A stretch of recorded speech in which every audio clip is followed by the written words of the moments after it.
The current president of the United States, Joe Biden, who took office on January 20, 2021, began the year 2024 by recognizing Donald Trump as his possible contender in the November elections and suggesting that this could represent a risk to continuity of democracy in the country. During a conference call, Joe Biden's team laid out their campaign plans for the coming weeks, repeatedly highlighting Trump as a threat they say has increased in severity since his 2020 election loss.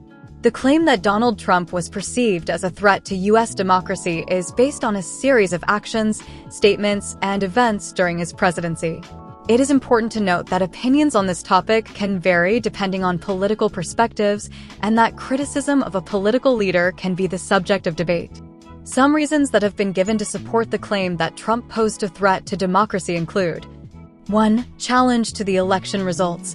After losing the 2020 presidential election, Donald Trump repeatedly questioned the results and promoted unfounded theories of voter fraud, even though no substantial evidence was found to support those claims. This questioning of the legitimacy of the elections is considered by many as a direct challenge to the democratic process. 2. Attempt to subvert the election result. On January 6, 2021, Trump supporters stormed the United States Capitol during the certification of the election results. Trump was charged with inciting insurrection due to his statements before and during the assault on the Capitol. This event raised concerns about democratic stability and respect for institutions. 3. Attacks on institutions and media. During his presidency, Trump often attacked institutions such as the FBI and CIA, as well as the media, describing them as fake news and enemies of the people. These attitudes were seen by some critics as an attempt to undermine democratic institutions and weaken the role of the free press. 4. Abuse of power. Some critics argue that Trump abused his presidential power by firing officials who questioned him, such as FBI Director James Comey, and by intervening in judicial investigations. The director of the campaign for the president's re-election, Julie Chavez Rodriguez, commented, "Our statement is clear and simple. We are campaigning as if the survival of our democracy depends on it. Because it really does." The Biden campaign has chosen Valley Forge, the site where the Continental Army led by George Washington camped during the winter of 1777 during the Revolutionary War for American independence, as the setting for the president's first campaign speech, scheduled for the 6th January, marking the 3rd anniversary of the violent assault on the Capitol by Trump supporters. There, the president will argue directly that democracy and liberty, the two powerful ideas that united the 13 colonies and for which throughout our nation's history generations of Americans have fought and died, remain fundamental to the fight, said Biden campaign senior deputy manager Quinton Fulks. The campaign highlighted the importance of the place, remembering that it was precisely in Valley Forge that a disorganized alliance of colonial militias was transformed into a coalition in the battle for independence. On Monday, January 8th, Biden will travel to the city of Charleston, South Carolina, to speak from Mother Emanuel AME Church, the same place where in 2015 9 black worshippers were shot to death by a white supremacist while attending a Bible study session. This is a historic place that embodies what is at stake in our nation right now. Official Quinton Fulks further said that, whether it's white supremacists descending on the historic city of Charlottesville or the storming of our nation's capital on January 6th, or white supremacists murdering parishioners at Mother Emanuel nearly 9 years ago, the nation is alarmed by the rise in political violence and determined to oppose it. Delicate topics such as the conflict between Israel and Hamas, support for Ukraine against the Russian invasion, and the president's age were not addressed in the conversation. Nor were aspects favorable to Biden mentioned, such as the good economic performance or the situation of almost full employment in the country.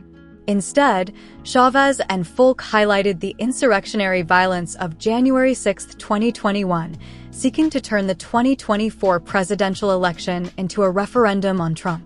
It was noted that Trump faces 91 criminal charges in 4 criminal proceedings and uses violent campaign rhetoric reminiscent of Hitler and Mussolini's speeches before World War II. When Joe Biden ran for president 4 years ago, he said we were in a battle for the soul of the country, and now as we look toward November 2024, we see that we still are. Chavez said, adding that the threat that what Donald Trump represented in 2020 for American democracy has only become more serious in the years since. On the other hand, Joe Biden, a Democratic politician, presents himself as a supporter of the right to decide on the issue of abortion. Broadly speaking, he supports women's right to make decisions about their reproductive health, including the option to access a safe, legal abortion. It is important to recognize that political positions can change over time, and the latest information could offer an updated perspective on where Joe Biden stands on this issue. Although Biden has maintained a general stance in favor of abortion rights, he has also expressed the idea that the decision about abortion is a personal matter and that he respects diverse beliefs on the issue. However, during Biden's latest campaign, concerns about the loss of abortion rights protections will be emphasized. At the end of January, Vice President Kamala Harris will launch a Reproductive Freedoms Tour from Wisconsin, where she will highlight the chaos and cruelty resulting from the repeal of abortion rights, an aspect that Trump calls for as part of his campaign speech. The repeal of the right to abortion has resulted in notable and decisive victories for its supporters. In other words, the ban on abortion in the United States has led many people who support this idea to strongly support politicians who defend that position. However, the annulment of the right to abortion also entails chaos and cruelty, as people are forced to resort to less safe methods as it is illegal. In predominantly Republican states, such as Kansas, where a constitutional amendment denying the right to abortion was rejected in a referendum in August 2022 with 59.16% of the vote, and in Ohio, where a constitutional amendment guaranteeing the right to abortion was approved in November with 57% of the votes, the vulnerability of the Republicans on this issue is evident. This suggests that the American public wants the act to be legal.